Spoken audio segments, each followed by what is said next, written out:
Peace, peace, peace. My name is Jahad Amos Muhammad, aka Jit, from Tampa, Florida, out of them College Hill projects, top of the alley, apartment 529, Deucin Lake, all day. All right, here's another hood story. This was back in 1987,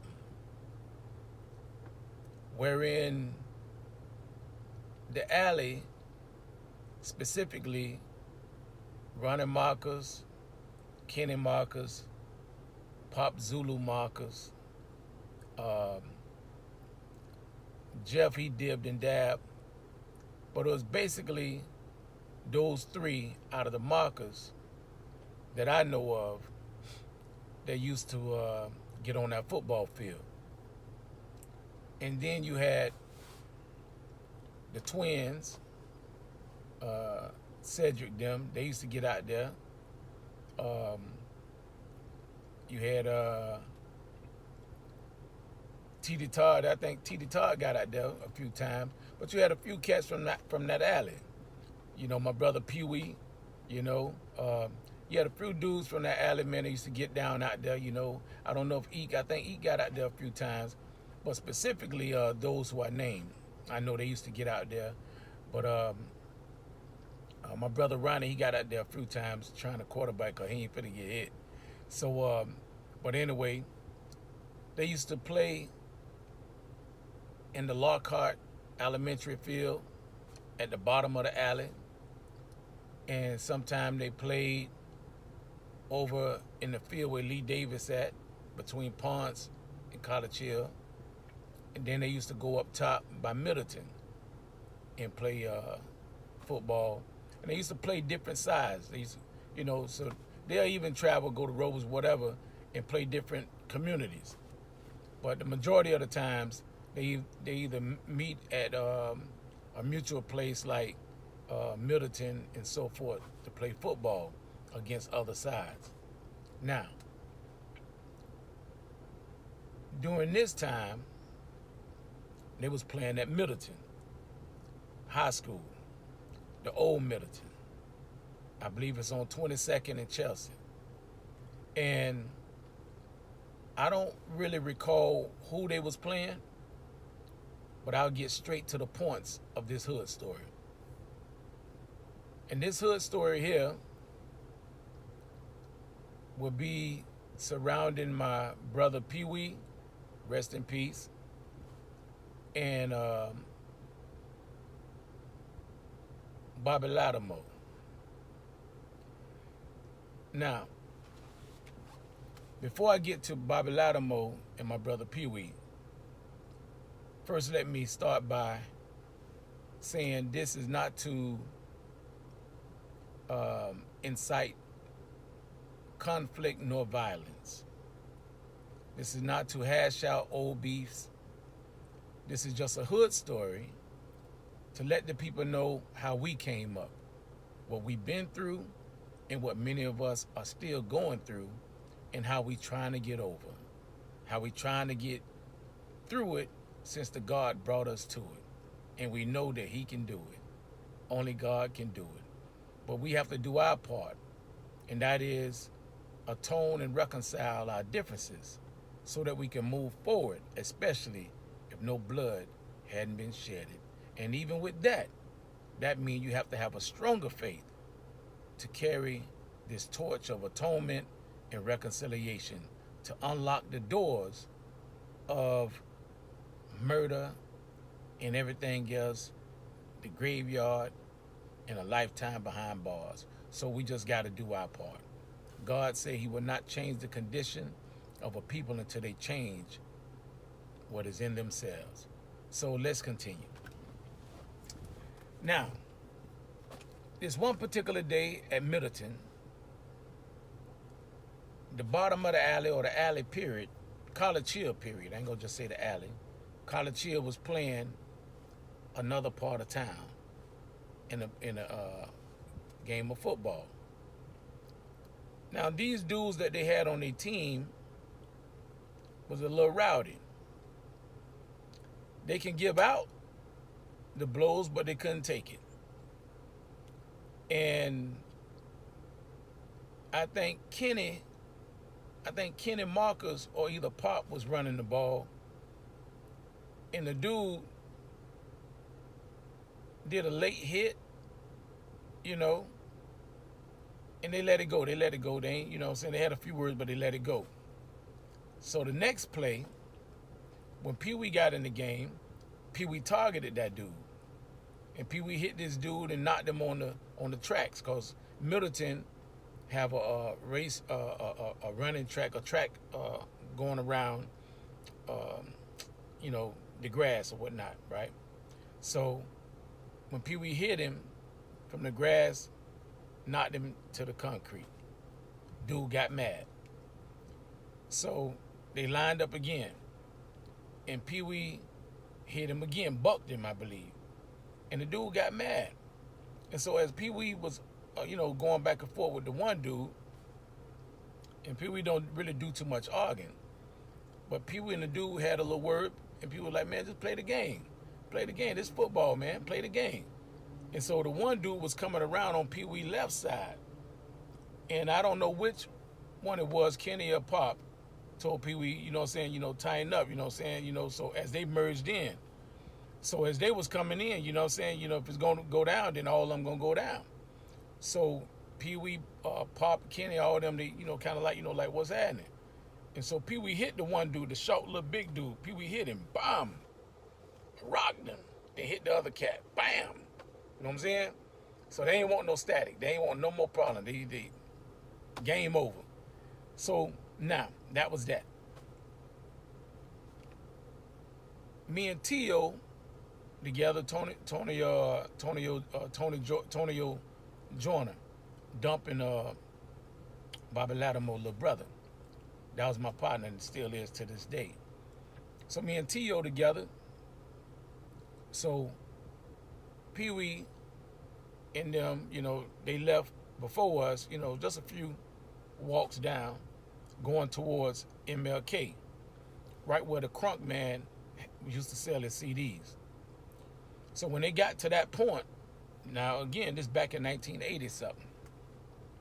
When they got to that point, that's when this car pulled up on side of Pee Wee and jumped out with a gun in his hand. And the other dude that was driving was standing by the driver door. And so he approached Pee Wee and he hit Pee Wee while he had the gun in his hand. Bam. Then he hit Pee Wee again while he had the gun in his hand. Bam, saying a few words while he hit him. And when I came up, I told Tio, I said, man, that's my brother. And Tio was like, you know, damn, that's my brother. So his brother got the gun hitting Pee Wee, and my brother getting hit. I know my brother. He wasn't going to stand to get hit, you know what I'm saying, dogged out and, you know, embarrassed and shamed, whatnot, you know what I'm saying. Pee Wee going to sooner or later try that gun. But when I said something, I was like, you know what I'm saying, I said something, I don't know what I said something that took his attention.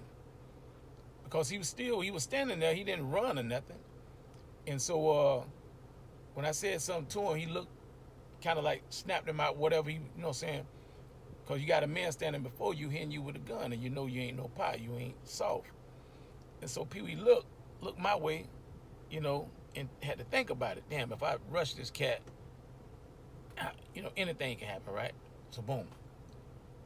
So I wasn't as close as far as on his shoulder.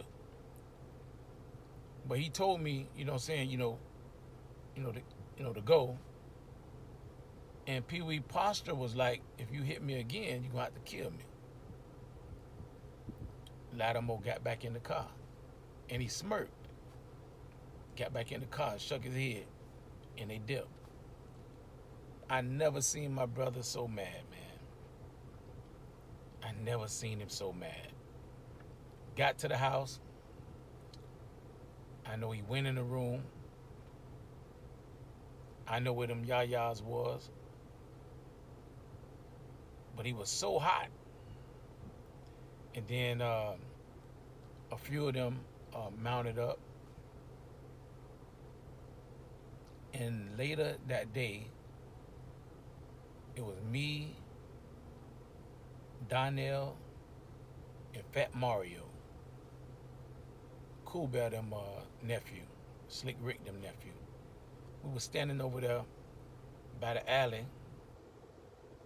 by Cool Bear them house, and all we heard was boom, boom, boom, shots ringing out. Pee Wee was shooting up this girl house, or by this girl house. I don't know if he shot the house up or he shot at the cat coming out of the house. Her name Tracy. And I believe Tracy is Chris. I think his last name Kringle. But anyway, I think Tracy is Chris' sister. Little slim Tracy. And people was gunning at him. And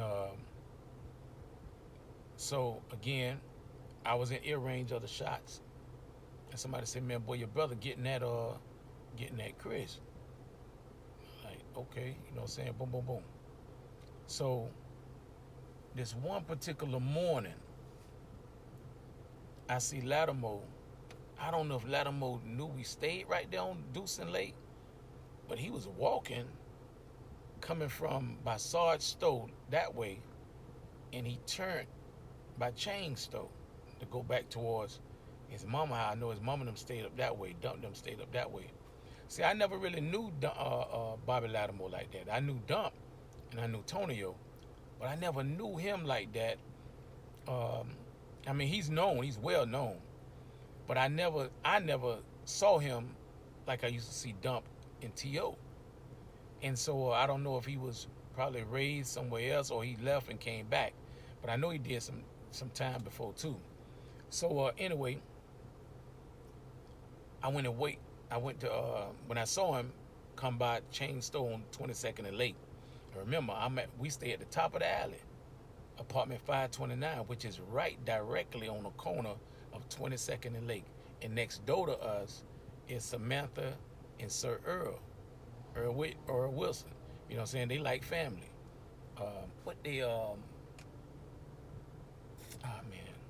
They mama named Miss Loretha. I think Miss Loretha, sweet lady. And but anyway, we stay right there on the corner, and it's only one apartment that stand between us to be directly on the corner is Samantha and Earl them apartment. So, but anyway, we the second to the top.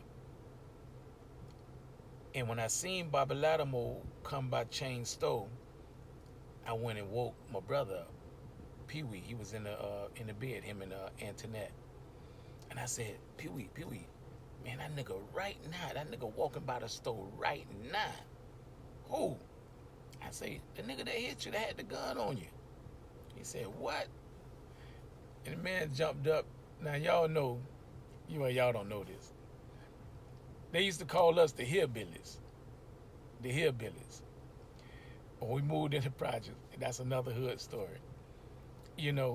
But Pee Wee, if there's anything such thing as a hillbilly, Pee Wee was the pure definition of a hillbilly.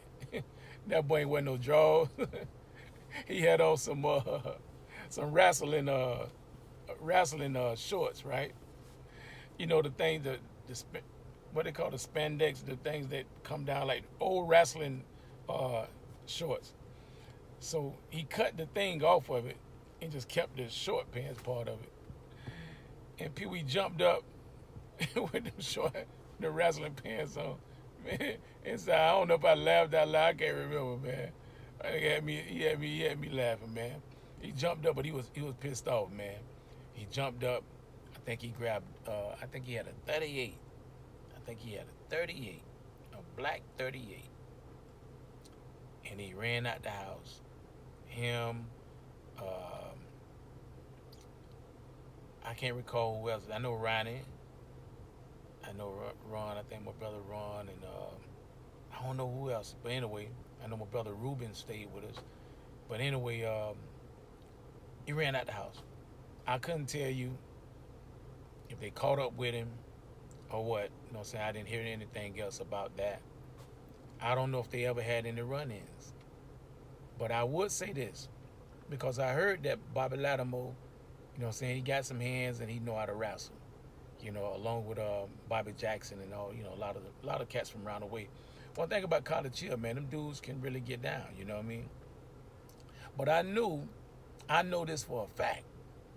If Lattimore had came without that gun and had did what he did to Pee Wee, it would have been a hell of a brawl, man. That would have been a hell of a brawl. Because if he could get down like they say he can get down, and I know Pee Wee can get down, like we know he can get down, that would have been a hell of a fight, man. That would have been a hell of a fight. Y'all would have been in for a treat of another hood story. But it didn't go down like that. My man had a gun. My man pulled it out on Bruss. He hit Bruss 2 or 3 times, 2 times I think. You know, and Bruss wasn't no fool. He foolish, but he was, at that day, he was a thinking man. Because you never know how a person act with the gun, and the person with the gun never know how the person who they got the gun on gonna react. And sometimes the reaction of the person on the other side of the gun, on the other side of the barrel, can make you bang. So my brother thought that day. But I know if it had been any other way, that would have been a hell of a brawl. Been a hell of a brawl. And so that's my little mini snippet of that hood story. Today, my brother is resting in peace, in power. Zulu, Pop Marcus, is resting in peace and in power. And all of the markers are doing fairly good. My brothers are doing fairly good. Bobby Lattimore is doing fairly good. When I see Lattimore in the community, he's giving back to a community that he didn't design. None of us designed it, but many of us had hands in destroying it. We lent a hand in the destruction of the community. So when I see Bobby Lattimore, I see Bobby Lattimore working with the youth. I see Bobby Lattimore taking care of his family. I see Bobby Lattimore taking care of his whole family, his gifted family, his wife and everybody else. He's doing what he's supposed to be doing as a man, building his community one day at a time.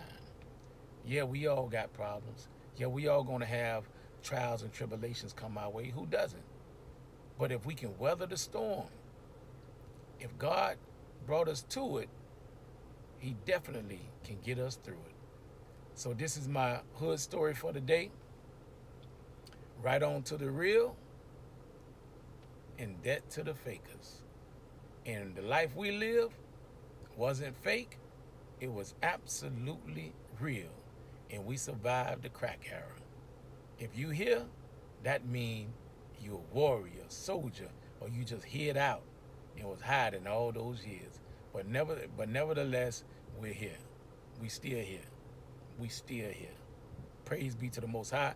My name is Jihad Amos Muhammad, a.k.a. Jit, from the top of the alley, out of Tampa, Florida, from them College Hill projects, Deuce and Lake, all day. Peace. And guess what? Even though it resulted in gunplay, none of them killed each other. Peace.